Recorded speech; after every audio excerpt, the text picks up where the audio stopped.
이 이야기는 평범하게 살던 언니가 어느 날부터 시름시름 앓기 시작했고, 그 이유는 알고 보니 할머니의 끔찍한 만행 때문이었죠.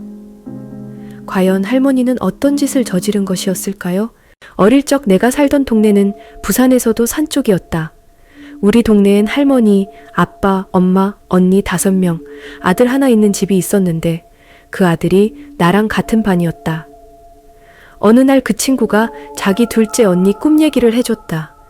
그 언니는 5명 중 가장 예쁘기도 했지만 성격도 좋고 참 착했다. 그 친구 집은 좀 사는 편이라 식구가 다 각방을 쓰고 있었습니다. 그런데 그 둘째 언니가 잠을 자는데 미닫이 문이 새우르륵 열리며 누가 들어오는 느낌이 들더랍니다. 엄마나 다른 식구들이겠지 싶어 그냥 무시하고 자려는데 갑자기 숨이 막혀 눈을 떠보니 까만 단발머리에 얼굴 반을 덮은 선글라스를 끼고 빨간 원피스를 입은 하얀 피부의 여자가 자기 배에 올라타 목을 조르고 있었습니다. 온 힘을 다해 저항했지만 요지부동 점점 힘이 빠져 의식이 흐려지려는데 누군가 자기 이름을 부르며 흔들어 잠이 깨니 이불이 온통 땀으로 흥건하더랍니다. 잠을 깨운 사람은 할머니였습니다. 그날 그 꿈 이야기를 들은 우리는 무섭다고 하고 넘어갔지만 일이 거기서부터 시작이었습니다. 그 일이 있은 후로 둘째 언니가 시름시름 앓기 시작하더니 병원이고 한약이고 소용없이 자리에 누워버린 것입니다. 하다못해 할머니와 엄마는 무당을 찾아가니 처녀 귀신이 붙어 그렇다고 굿을 해야 한다고 해 그 집 마당에서 굿을 하기로 했습니다. 해질녘에 한다고 해서 나도 구경을 갔는데 어떻게 굿을 하나 궁금했는지 구경꾼이 좀 많이 모여 있었습니다. 무당은 신이 올랐는지 현란한 몸짓으로 칼춤을 추기 시작했습니다. 온 식구가 나와 빌고 있었는데 언니는 아파 일어날 기운도 없는지 방에 누워 있었죠. 그때 갑자기 누워있던 그 언니가 마당으로 뛰어나왔습니다. 지금도 생각나는 그 언니의 표정이 얼마나 무섭던지 마치 표백제로 표백한 듯이 하얗고 깡말라 있었습니다. 언니는 나오자마자 무당한테 달려들며 때리고 소리 지르고 상을 들어 엎어 난리를 치더니 갑자기 할머니에게로 돌아서며 자기가 그렇게 쉽게 나갈 줄 아냐며 미친 듯이 웃으며 언니의 입에서 나올 수 없는 욕설을 퍼붓기 시작했습니다.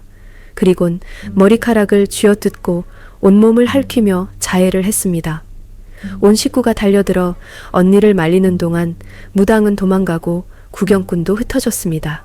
그날 언니는 한참을 그러다 쓰러지더니 깨어나서는 아무것도 기억을 못하더랍니다. 보통 일이 아니다 싶어 엄마랑 할머니가 더 용하다는 무당을 찾아갔는데 이것저것 사주보고 점치던 무당이 할머니 보고 애기 목소리로 눈물이 그렁그렁하며 할머니 왜 그랬어? 아줌마랑 애기랑 아파서 엉엉 울잖아. 나가 할머니 미워. 그러더니 무당이 제정신으로 돌아와서 이거는 나도 해결 못하니 누굴 찾아가도 같은 소리 들을 거다. 혹 모르니 제사나 잘 지내줘라 하고 말했습니다. 알고 봤더니 앞에 가족 소개에 알았겠지만 친구 집은 손이 귀한 집이었습니다. 물론 친구 아빠도 외동인데 아주 늦게 본 막둥이였죠. 할아버지는 아들 볼 욕심에 첩을 들였고 그 첩이 할머니랑 같이 임신을 하게 됐는데 할머니는 아들을 낳고 첩은 아기를 낳다가 사산을 하여 몸이 안 좋아져 알아눕게 되었답니다. 워낙 시샘이 많았던 할머니는 아들 낳은 유세로 할아버지를 닥달해 추운 겨울에 돈 한 푼 주지 않고 아픈 첩을 쫓아냈다는 것이었습니다. 그런데 거기서 끝이 아니고 그 첩은 며칠 뒤 산에서 목맨 시체로 발견되었습니다. 아마도 그 첩 귀신이 언니에게 붙은 것이겠죠. 아무튼 그 뒤로도 할머니랑 엄마는 무당이 말한 대로 제사도 지내주고 했지만 언니는 아팠다 나았다를 반복했습니다. 그 뒤로 무당을 또 찾아갔는데 무당이 다행히 내 친구한테 붙으려고 했다가 할아버지 조상신이 지켜줘 해코지를 못하는 거라고 언니가 어떻게 하든 그냥 놔두라고만 했습니다. 그런데 얼마가 지난 뒤부터 언니는 아프지는 않았지만 완전히 사람이 변해버렸습니다. 나쁜 짓이란 나쁜 짓은 다 하는 것이었습니다. 할머니한테 욕하고 달려들고 식구들한테 침뱉고 때리고 가출해 술집에서 일하는 거 잡아오면 며칠간 집에 있다가도 좀 있으면 또 가출하고. 그런데 언니가 엄마한테 이렇게 말한 적도 있었습니다. 엄마 나도 괴로워. 나도 왜 이러는지 모르겠어. 집에 있으면 그 여자가 자꾸 손잡고 끌고 나가고 지 말대로 안 하면 죽을 만큼 아파.